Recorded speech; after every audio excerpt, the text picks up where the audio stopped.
영향력을 끼치는 공동체라는 제목으로 함께 말씀을 생각해 보겠습니다. 하나님께서 우리에게 보여주시는 비전을 우리의 가슴에 품고 우리의 꿈으로 삼고 우리 포항성결교회가 어떤 방향으로 나아가야 될지를 성경을 통해 우리가 지난 4주 동안 살펴봤습니다. 생명력 넘치는 공동체, 예수님 제자 삼는 공동체, 성령 안에서 행복한 공동체, 섬김을 실천하는 공동체에 관한 말씀을 나누었고요. 오늘은 드림의 마지막 M, 영향력을 끼치는 공동체에 관한 말씀을 함께 나누어 보도록 하겠습니다. 오늘 본문의 말씀은 너무나 유명한 말씀이고 여러분들이 너무나 잘 아는 말씀입니다. 오늘 본문 말씀을 통해서 우리에게 주시는 하나님의 은혜를 살펴볼 텐데, 본문 속에 등장하는 당시 고대 근동의 배경, 풍습들을 살펴보고 본문 속에서 하나님께서 정녕 우리에게 무엇을 심층적으로 말씀하시는지 깨달아 그 가운데서 말씀의 은혜를 나누고자 합니다. 오늘 본문의 말씀은 두 가지 기둥으로 선명하게 우리에게 제시되고 있습니다. 본문의 구조를 살펴볼 때 우리의 정체성에 대해서 하나님께서 말씀하고 계시고요. 그 정체성에 따른 기대의 역할, 우리의 본분에 대해서 말씀하고 계시는 본문이 오늘 본문의 말씀입니다. 그래서 이 본문의 말씀을 우리가 읽고 들으면 선명하게 이 두 가지 기둥을 세우고 가야 합니다. 나는 누구인가? 우리는 누구인가? 예수님의 제자는 어떤 존재인가? 라고 하는 그 정체성에 대한 명확한 확인, 그리고 이 정체성을 바탕으로 어떻게 살아가야 하며 어떤 역할을 감당해야 하는가에 관한 것이지요. 너희는 세상의 소금이요 빛이다 라고 하는 정체성에 대한 분명한 주님의 가르치심이 본문에 있습니다. 그리고 이 소금과 빛으로 살면서 우리는 착한 행실을 통해 맛을 내며 착한 행실을 통해 빛이 비치게 하는 그 역할을 감당하라고 주님은 우리에게 그런 기대를 가지고 계시다는 것을 말씀을 통해 확인해 볼 수 있습니다. 한마디로 말하면 영향력을 끼치는 삶을 살아라. 이 세상 가운데서 소금으로 빛으로 영향력을 끼치는 삶을 살라라고 주님이 말씀하고 계시는 거죠. 본문을 조금 더 우리가 살펴보면 좋겠는데요. 오늘 13절과 14절 말씀에 너희는 세상의 소금이다, 너희는 세상의 빛이다 라고 무엇이다 라고 말씀하고 계십니다. 이 소금이다, 빛이다 라고 하는 이 말은 앞으로 노력해서 소금이 되어라, 앞으로 너희가 노력해서 빛이 되어라, 지금은 소금이 아닌데, 지금은 빛이 아닌데 너희가 은혜를 받아서 앞으로 소금이 되고 빛이 되어라 라고 하는 그 말씀이 결코 아닙니다. 이미 소금이며 이미 빛이다 라고 하는 말씀입니다. 여러분, 헬라어의 이 동사를 보니까 두 번째 에스테라고 하는 단어를 쓰고 있습니다. 이 에스테라고 하는 것은 무엇이다 라는 것인데, 영어의 비동사와 같은 헬라어의 에이미 동사의 그 용법입니다. 2인칭이고요. 현재 직설법 복수형입니다. 도대체 무슨 말을 하는 건지 그냥 제가 잘난 척 하는 겁니다.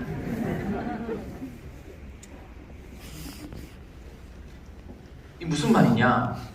너희는 이미 지금 빛이며 소금이다 라고 하는 것을 말씀하는 거죠. 그래서 이 정체성에 관한 이 선언은 결코 시간과 공간의 제약을 받지도 않고 시간과 공간이 변화도 불변하지 않는 진리다. 너희가 소금인 것, 너희가 빛인 것은 변경되는 것이 아니다.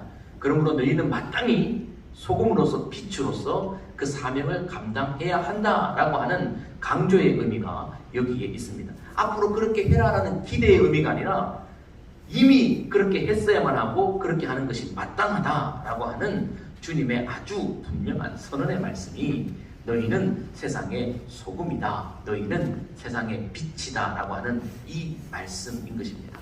앞으로 빛이 되고 소금이 되려고 작정하셨던 분이 계시다면 주님 말씀을 듣고 바꾸세요. 이미 저와 여러분들은 소금이요 빛으로 하나님이 세우신 줄 믿습니다. 믿습니다. 자, 그러면 조금씩 더 살펴보도록 하겠습니다. 예수님께서 말씀하시면서 너희는 세상의 소금이니 소금이 만일 그 맛을 잃으면 무엇으로 짜게 하리요 라고 말씀을 시작하시면서 소금에 관해서 설명을 좀 더 하십니다. 당시의 사람들이 소금에 대해서 몰랐을까요? 아니요. 소금에 대해서 너무 잘 알고 있었습니다.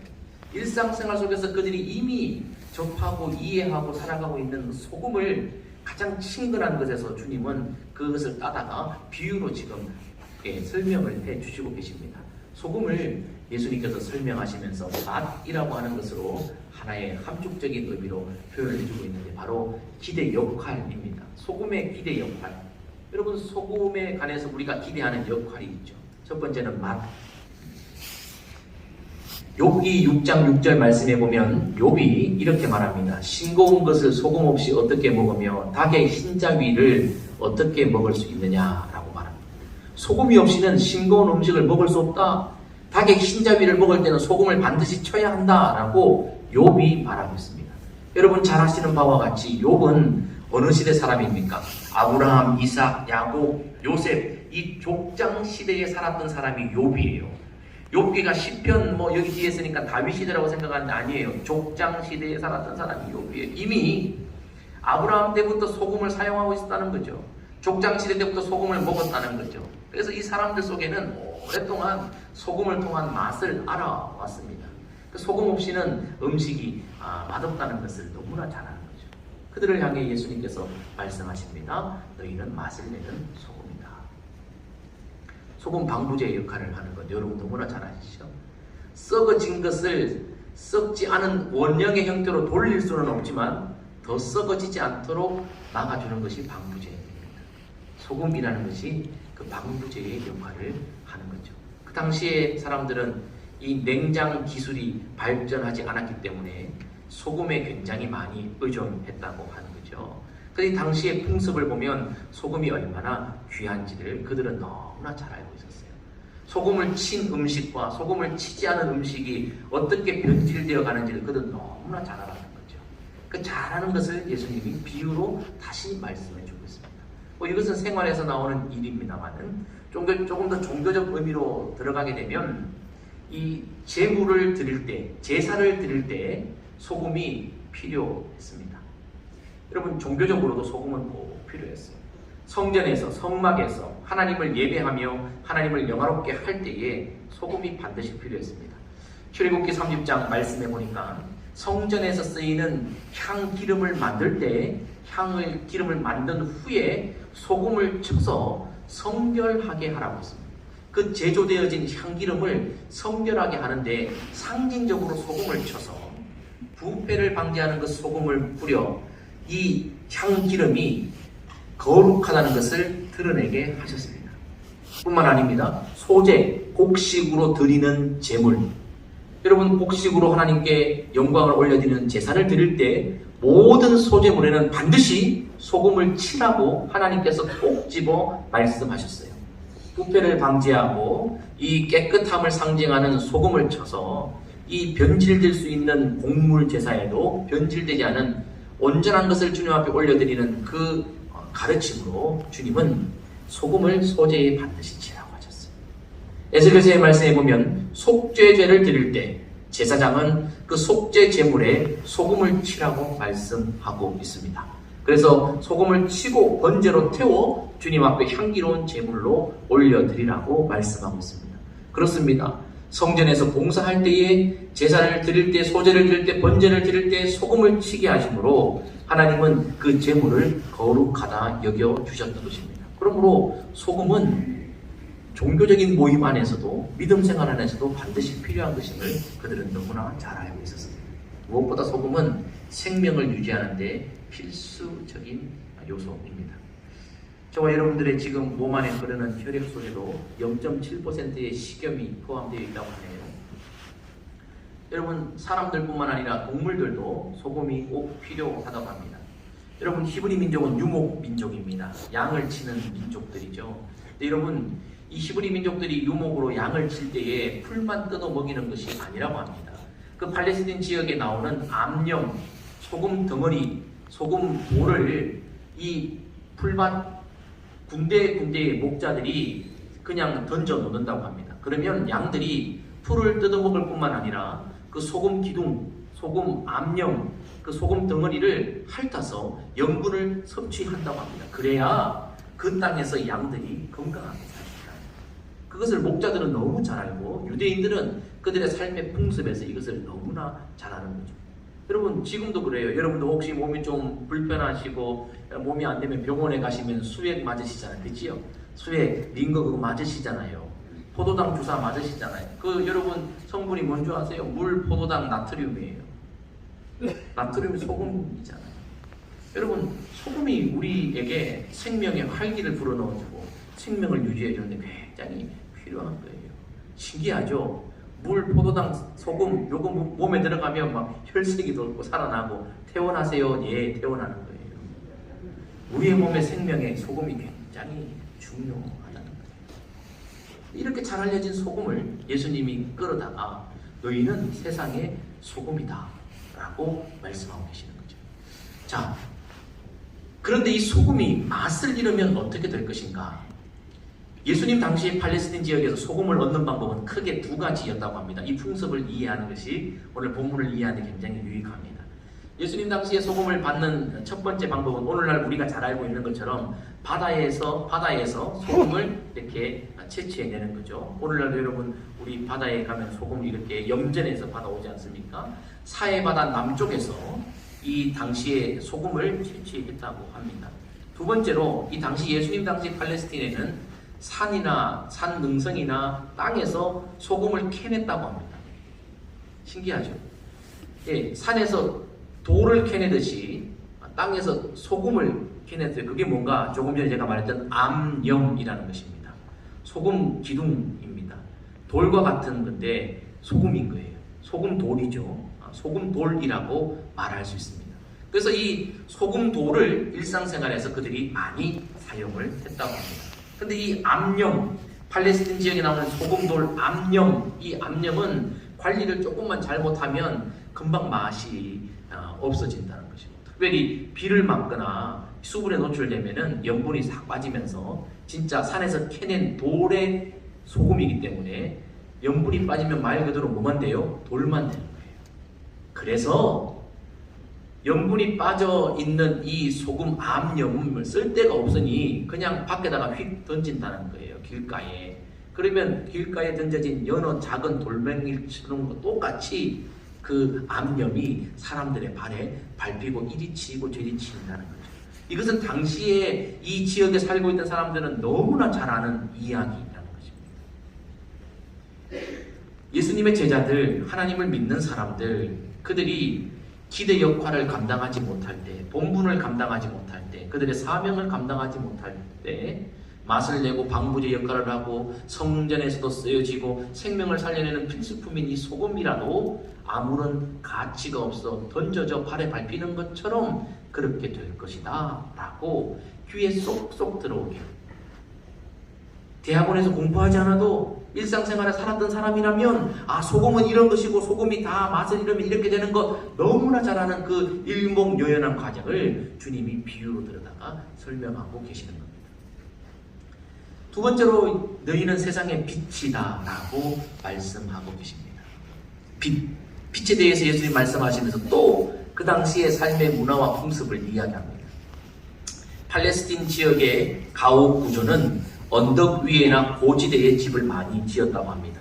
오늘날도 우리나라에도 뭐 좋은 집들 있잖아요, 그죠? 힐트 이런 거 있잖아요, 그죠? 아주 언덕 위에 아주 품위 있는 집들, 아주 저택들입니다.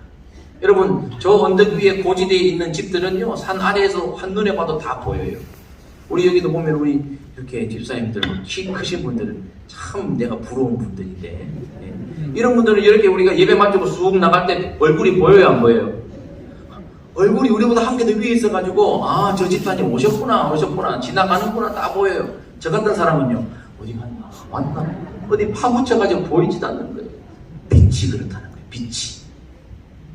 빛은 저 산 위에 있는 높은 곳에 있는 잘 보여지는 저 언덕 위에 있는 잘 지어놓은 집과 같아서 땅 아래에 있는 사람들도 잘 볼 수 있고 키가 작은 사람도 잘 볼 수 있고 눈이 어두운 사람도 저 높은 곳에 있는 것은 한눈에 보인다는 거예요.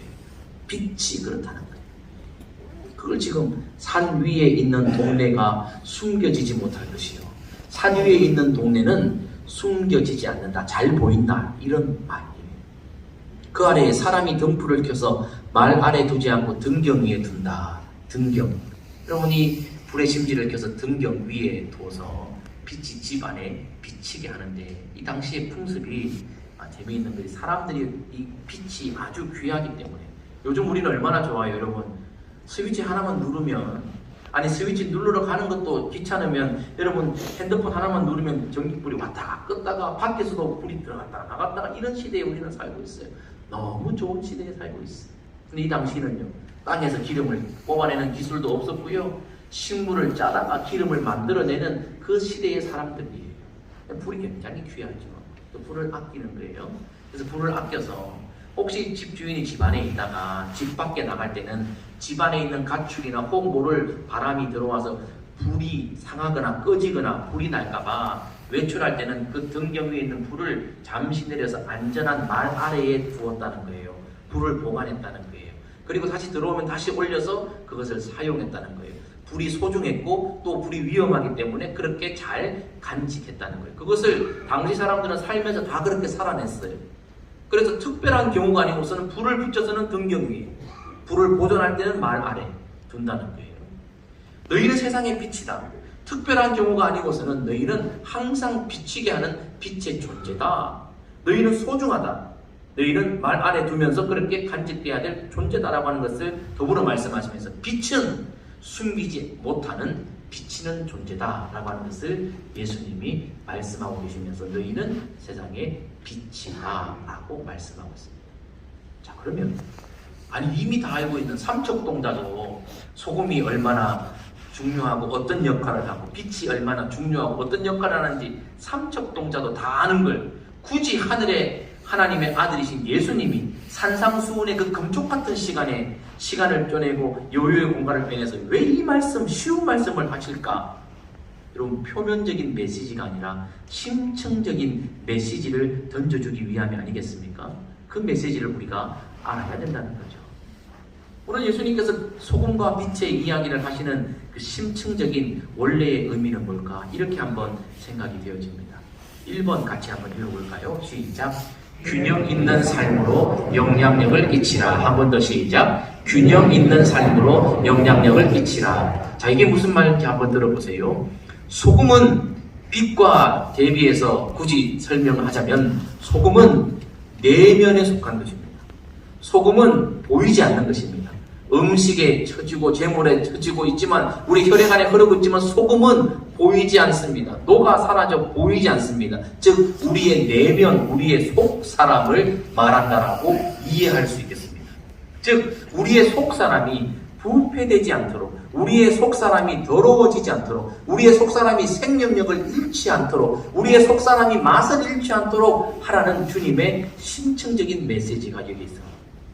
그래서 너희는 세상의 소금이다 라고 하는 이 말씀 속에는 너희의 내면 속 사람을 강건하게 보존해라, 거룩하게 보존해라, 깨끗하게 보존해라, 너희의 속 사람이 더럽히지 않도록 순전함을 유지해라 라고 하는 주님의 말씀이 여기에 속해 있다는 것입니다. 더불어 빛이다 라고 하는 것은 뭡니까? 외면적인 것입니다. 빛은 밖으로 드러나 비치게 하는 것입니다. 아무리 기름이 있고 심지가 있고 불이 있어도 비치게 하지 않으면 빛으로서의 역할을 감당하지 못하는. 그래서 소금은 우리의 속사람을 속사람되게 하는 것이라면, 빛은 우리의 이 속사람됨을 언행과 삶을 통해 나타내 보이라는 주님의 말씀입니다. 내가 너에게 은혜를 줬고 내가 너를 거룩하게 했고 내가 너를 새롭게 했으니 거룩하고 은혜롭고 새로워진 그 네 심령을 가지고 네 속사람을 말과 행동의 삶을 통해 빛으로 비춰라. 그래서 네 속사람과 겉사람이, 네 내면과 외면이 균형 있게 소금과 빛으로 살아내라는 거예요. 예수님이 소금만 말씀하신 게 아니잖아요. 빛만 말씀하신 게 아니잖아요. 소금과 빛을 더불어 말씀하시면서 그렇게 살아가라고 하는 것은 우리의 속사람과 겉사람이, 우리의 내면과 우리의 삶이 균형 있게 영향력을 끼치라고, 좋은 기대 역할 그대로 정체성을 유지하면서 역할 본분을 잘 감당하려고 하는 주님의 기대의 말씀이 여기에 있는 것입니다. 축복합니다. 저와 여러분들이 속사람과 겉사람이 균형을 이루기를 주님의 이름으로 축복합니다. 아멘. 저와 여러분들의 내면과 외면이 균형 있게 성장하되 선한 영향력을 끼칠 수 있기를 주님의 이름으로 축복합니다. 아멘. 그럼요. 여러분, 겉사람만 번드르하면 그거 아무 의미 없어요. 아무 영향력이 없어요. 여러분, 교회에서 누가 손들고 찬양 못해요?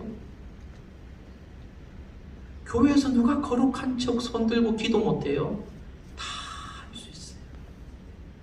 교회에서 누가 믿음 좋은 척 아멘, 아멘, 할렐루야 이거 누가 못해요? 교회에서 누가 못해요? 다 할 수 있어요. 문제는 정작 어두운 곳에 가서 그것이 비춰져야 되는데 그것이 안 된다는 거예요. 왜 그렇습니까? 속 사람이 보존되지 못했어요. 속 사람이 강하지 못하기, 내면이 강하지 못하기 때문에 겉으로 나올 수가 없어요. 흉내내는 건 잘할 수 있는데 진짜 영향력은 없는 거죠.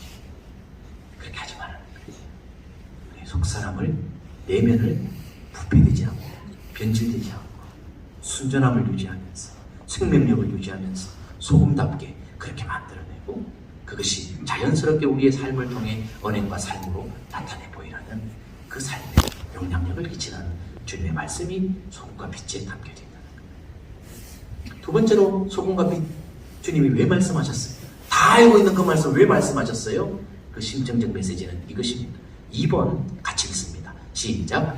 희생과 수고 없이 영향력을 끼칠 수 없다. 한 번 더 시작. 희생과 수고 없이 영향력을 끼칠 수 없다. 이것을 말씀하고 계시는 거예요. 그들은 너무 잘 아는 거예요. 소금이 녹아져야 맛이 난다는 걸 알아요. 소금이 녹아져야 방부제 역할을 한다는 걸 그들이 알아요. 소금이 녹아져야 진짜 재물을 재물답게 하고 생명을 생명답게 만드는 그 일에 쓰임받는다는 걸 너무나 잘 아는 거예요. 녹아지라는 거예요. 희생이죠. 여러분, 불도 당시의 불은 이런 전기불이 아니지 않습니까? 기름을 쓰고 심지가 타들어가면서 불을 밝혀내는 거예요. 그게 타들어가는 수고와 희생이죠. 그래서 소금과 빛이 안과 밖으로 구별될 수 있으나 같은 맥락으로 보면 소금과 빛은 공의, 희생과 수고를 상징하는 녹아짐과 타들어감에 자기 희생을 담고 있는 존재라는 것을 우리는 알 수 있습니다. 예수님 말씀하십니다. 너희는 이미 소금이요 너희는 이미 빛인데 너희가 어찌하여 희생과 수고로움이 없어서 맛을 내지 못하고 빛을 내지 못하느냐. 녹아지는 자기 희생과 타들어가는 자기 희생을 통해 소금으로 빛으로 본분을 다 해라 라고 하는 심층의 메시지를 지금 주님이 말씀하고 계시다는 거죠.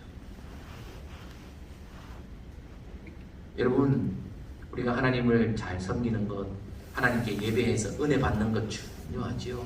그러나 여러분, 은혜를 계속해서 받기만 하면 큰일 납니다.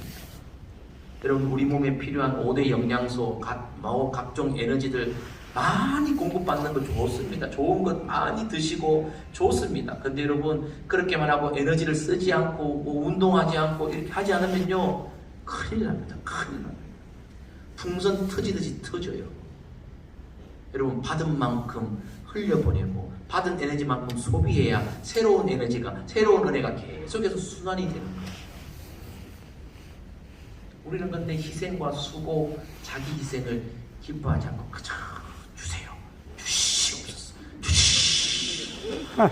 주시옵소서 계속 하고 지금 저 터지잖아요. 결국 터지는 흘려보내야 돼. 필요할 때 적시적시 흘려보내. 우리 지진 구제원금 우리 당회에서 전체 동의하셔가지고 이번 한 주 우리가 하게 될 겁니다. 흘려보내.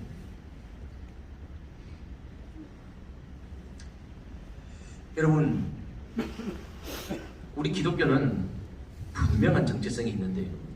여러분, 기독교인은, 제자는, 성도는 이 세상 가운데서 격리된 삶을 사는 존재가 아니라 구별된 삶을 사는 존재. 자, 보세요. 예수님이 너희는 소금이니 너희는 빛이니 말씀하시면서 어떤 단어로 그것을 수식하셨습니까? 세상의 소금이니 세상의 빛이니. 너희는 천국의 소금이니 너희는 천국의 빛이니 라고 말씀하지 않으셨어요. 왜? 천국에는 소금이 필요 없어요. 빛이 필요 없어요. 태양도 필요 없는 걸. 하나님이 빛이지. 천국에는 소금과 빛이 필요 없어요. 세상에 소금과 빛이 필요한 거예요. 세상에서 존재감을 드러내야 돼요. 자꾸 자꾸 우리는 교회 안에서만, 천국에서만 존재감을 드러내려고 하는데 그거 잘못된 거예요. 세상에서 존재감을 드러내요. 근데 여러분, 세상 속에 우리는 있어야 되는데 어떤 종교들은 세상이 부패하고 타락하고 중생들이 너무 더럽기 때문에 속세를 떠나서 독약청청 자기가 자기를 수련하고 자기만 깨끗하고 자기만 이 구별된 삶을 살려고 속세를 떠나 산속으로 들어갑니다. 그러나 우리 기독교는 그러지 않습니다. 여러분, 기독교가 뭡니까? 교회는 뭡니까? 에클레시아, 불러냄을 받은 겁니다. 흑암 가운데서 기이한 빛으로 불러냄을 받았어요. 죄악 가운데서 부패한 땅에서 건져냄을 받았어요. 그게 교회의 부름받은 공동체. 그러나 교회는 부름받은 공동체로 끝나는 것이 아니라 보내는 공동체로 또 나아가는 거예요. 이 부름받아서 하나님의 은혜를 받고 하나님의 힘을 얻고 다시 세상 속으로 들어가 그 부패하고 어두워진 그 세상 속에서 소금과 빛으로서 사명을 감당하라고 보냄받은 공동체가 바로 교회인 거예요. 성도는 누굽니까? 부름받은 존재요, 보냄받은 존재가 바로 성도인 거예요. 여기가 좋사오니 하고 여기에 있는 게 아니에요. 우리끼리만 은혜 받고 우리끼리만 거룩하고 우리끼리만 잘 사는 것, 그게 하나님께서 원하시는 삶이 아니에요. 성도는 세상에서 격리되어 산속에 들어가 있는 존재가 아니라 세상 속에서 살되 정체성을 지키며 구별된 삶을 사는 존재가 성도인 줄 믿습니다. 소금으로서 빛으로서의 정체성을 확고히 가지고 세상 속에서 함께 살고 있으나 구별되게 살아가는 그 존재, 그것이 바로 성도인 거죠. 어떤 분이 교회 안에 있는 사람들을 크게 두 부류로 이렇게 나누어서 설명했는데 참 통찰력이 있는 설명이랄까 생각합니다. 교회 안에는 두 종류의 분들이 계시다는 거예요. 첫 번째, 세상에 나가면 세상을 변화시키고 세상을 바꾸어 놓는 성도가 있고, 반면에 세상에 나가기만 하면 세상의 영향을 오히려 받아서 세상 사람들과 똑같아지는 교인이 있다는 거예요. 똑같이 교회에 등록을 했어요. 이름은 가지고 있어요. 교적부에 이름 다 있어요. 근데 어떤 분은 예배당 문을 열고 나아가면 세상을 변화시키고 세상을 선하게 바꿔내는 그 일에 거룩하게 쓰임받는 성도, 거룩한 무리가 있는 반면에 어떤 분은 예배당 문을 열고 나가자마자 5분, 10분도 안 되어서 세상의 문화, 가치, 세상의 환경에 그대로 함몰되어져서 저 사람이 집산지, 잡산지 구분이 안 되는 즉시 세상으로 되돌아갔어. 세상 사람들과 똑같은 가치, 세상 사람들과 똑같은 언행으로 살아간다는 거죠. 그런 분은 성도라고 말할 수 없어요. 거룩한 무리가 아니라 그저 교회에 다니는 교인이라는 것이죠. 여러분들은 성도입니까? 교인입니까? 답은 하지 마세요. 여러분들이 직장에 가면, 사업장에 가면, 여러분들이 집에 가면, 여러분들의 동네에 가면, 여러분들 아파트에 가면 여러분들 덕분에 다른 분들이 이익을 봅니까? 아니면 웃음이 납니까? 아니면 여러분들이 가서 있는지 없는지도 모르고 똑같이 살면서 그 속에서 불평, 원망, 시기, 좌절, 우울, 거기에 여러분 불붙이는 기폭제가 됩니까? 우리는 우리 스스로를 좀 돌아볼 필요가.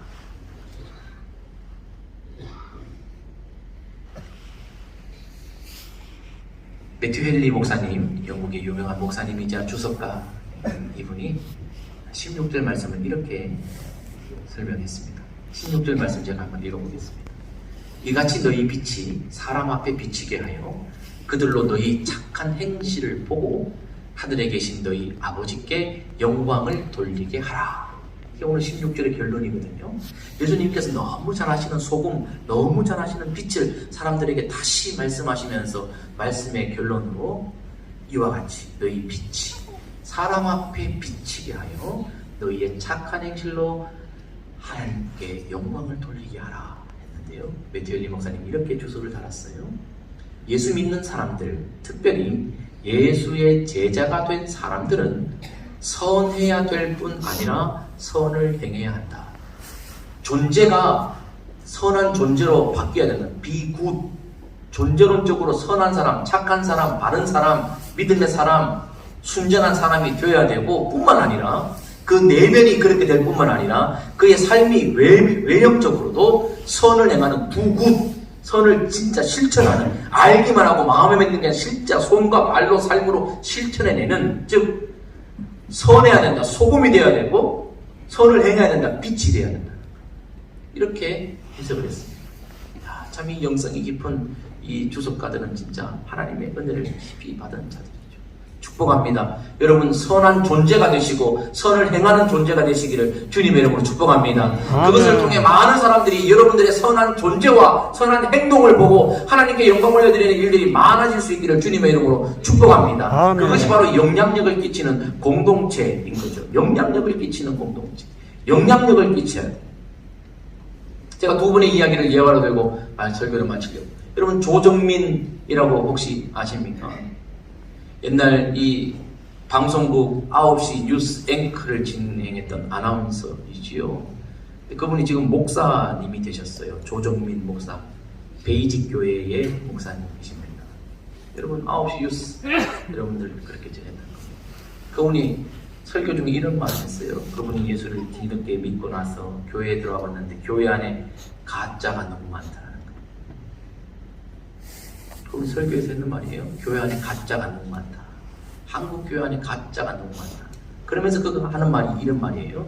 자기가 예수 믿기 전에 방송국의 언론인으로 일할 때 새벽 3시면 일어났다는 거예요. 새벽 3시면 일어나가지고 돈 벌기 위해서, 유명해지기 위해서, 인정받기 위해서 새벽 3시부터 일어나가지고 돈에 목숨 걸고 명예에 목숨 걸고 열심을 다해서 파고 그렇게 해서 그가 여러분 아시죠? 그렇게 9시 뉴스 자리를 쾌차고 나중에 또 경영하는 거기까지 올라갔단 말이에요. 자기가 예수 믿고 나서 보니까 돈을 위해서도 명예를 위해서도 그렇게 열심히 그게 진짜 진리인 줄 알고 열심히 했는데 교회 안에 와보니까 예수가 참된 진리라 그러고 예수님이 참된 생명이라 그러고 예수만이 유일한 가치라고 말하면서도 사람들이 자기가 그렇게 일에 돈에 미쳤던 것만큼 미치지 않았다는 걸 보고 이거 가짜다는 거예요. 진짜 예수가 생명이면 목숨을 걸어야 될 텐데 교인들이 목숨을 안 걸더라는 거예요. 예수에게. 진짜 예수가 진리라면 그 진리에 파고들어서 진리를 알고 진리를 추구해야 되는데 예수가 참 진리라고 말은 하면서 교인들이 예수의 진리에 대해서 목말라 하지 않는다는 거예요. 그 사람 말은 그 사람들은 가짜라는 거예요. 교회에 가짜가 많다는 거예요. 가짜가. 어떻게 예수가 참된 진리고 생명인데 그럴 수 있냐. 가짜라는 거예요. 삶이 속 사람이 그 사람이 변화되지 않은 것에 대한 아주 냉철한 판단이에요. 여러분 재미난 것이 조정민 목사님이 예수 믿게 된 이야기 얼마나 재미납니까? 그분이 먼저 예수 믿은 게 이분은 불교인데 그분의 아내가 먼저 예수 믿은 거예요. 근데 이분의 조정민 목사님의 아내 지금 사모님이죠. 아침잠이 많으셨나 봐요. 아침에 잘 못 일어나시나 봐요. 자기는 새벽 3시에 일어나서 가서 열심히 일하는데 부인은 계속 잠자고 그랬나 봐요. 아침 늦게까지. 그런데 그랬던 아내가 새벽에 일찍 일어나서 자꾸 이렇게 단장을 하고 나가더라는 거예요. 이 사람이 이게 어쩐 일이지? 내가 돈 벌다는 거 마누라 불륜하는 거 아니야? 이 아침잠이 많은 사람이 새벽에 왜 자꾸 나갔지? 이래가지고 뒤따라갔더니 교회를 가더라는 거예요. 새벽기도 간다는 거예요. 이거 어떤 놈 만난다 이거. 그래가지고 아내의 불륜을 의심하고 뒤쫓아가면서 이렇게 보다가 이게 잘못된 집단, 새벽부터 모이는 광집단이라 그래가지고 그 온누리 교회에 녹음기를 들고 이 가르치는 게 분명히 이상한 가르칠 거다. 그래서 3일 동안 녹음기를 들고 다니면서 녹음했다는 거예요. 무슨 말 잘못하면 꼬투리 잡아가지고 그 교회를 완전히 폭파시키려고. 불륜입니다. 3일째 녹음기를 들고 갔는데 그 새벽에 하나님이 그를 만나주셨어요. 너 예수께 조용히 나아가 찬송가를 부르는데 눈물이 터져나기 시작하는 거예요. 그래가지고 거기서 없는 마누라 불륜 잡으러 갔다가 없는 교회 녹음해가지고 꼬투리 잡으려다가 하나님이 만나주셔가지고 아니 꼬투리 잡으러 갔던 사람도 하나님이 만나주시니까 이렇게 변화가 되는데 어떻게 수년 동안 선한 마음을 가지고 교회 온 사람들이 어떻게 삶이 안 변하냐. 이 사람 입장에서는 이게 신기한 거예요. 에? 자기는 나쁜 마음 가지고 교회에 3일만 가도 하나님 만나주셔서 삶이 송두리째 변하는데 어떻게 이 사람은 30년, 40년 다녀도 어떻게 삶이 이렇게 안 변하나 놀랍다는 거예요. 그가 내린 결론은 이 사람 가짜다. 가짜 교인들이 많다. 한 가지 이야기를 드려주겠습니다. 리빙스턴 선교사님이 아프리카에서 선교를 할 때 그를 파송했던 단체에서 의견이 분분했다고 합니다. 중간 점검을 하면서 리빙스톤 이거 선교사로서 자기 꽝이다, 이거 혼자 거기 가서 놀고 먹는 거 아니냐라는 의견들이 있었고, 반면에 리빙스톤 선교사의 사역의 열매가 곧 나오게 될 것이니 조금 더 기도하면서 기다리자라는 의견이 분분했습니다. 근데 이 이야기를 알아들은 한 믿지 않는 기자가, 전자죠, 리빙스톤을 이제 잘라낼 의향의 그 마음을 가지고 리빙스톤의 사역의 현장에 갔습니다. 한 달 가까이를 옆에서 지내고 와서 그가 귀국해서 신문을 썼습니다. 리빙스톤은 진짜 예수님 제자여 선교사다. 그 이유가 뭔지 아십니까? 그가 한 달 동안 리빙스톤과 함께 있었지만 리빙스톤이 단 한마디로, 말로 자기에게조차 예수 믿으라고는 한마디도 안 했대요.